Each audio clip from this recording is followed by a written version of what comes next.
మీ పిల్లలు రోజు వెళ్ళి దక్షిణామూర్తి ముందు ఒక్క 2 నిమిషాలు కూర్చుని మాట్లాడకుండా మౌనంగా ఇన్ని చూసి వెళ్ళిపోవడం అలవాటు చేసుకున్నారనుకోండి, జీవితంలో ఒక కీలకమైన మలుపులో ఆయన ఆదుకుంటాడు, ఆదుకుని గట్టెక్కించేస్తాడు.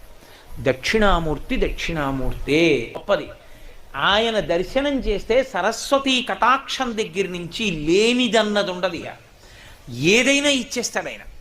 అంతటి పరబ్రహ్మం మీకేమి ఇవ్వలేదండి. ఇంకా లౌకికమైన కోర్కెల దగ్గర నుంచి మోక్షం వరకు ఇవ్వగలడు. కరతలామలకము, చేతిలో ఉసిరికై. దక్షిణామూర్తి స్తోత్రం చదువుకుంటే గురుగ్రహం శక్తి పొందేస్తుంది. రోజు ఒకసారి దక్షిణామూర్తి స్తోత్రం చదివారనుకోండి చాలు, అంతే. ఆడవనివ్వండి, మగనివ్వండి, పిల్లలవనివ్వండి, ప్రయోజకులు అవుతారు, చక్కగా ఉంటారు. ఏమి పెద్ద ఇబ్బంది పడిపోయి భయంకరమైన స్థితిలోకి వెళ్ళిపోకుండా కాపాడుతుంది దక్షిణామూర్తి స్తోత్రం.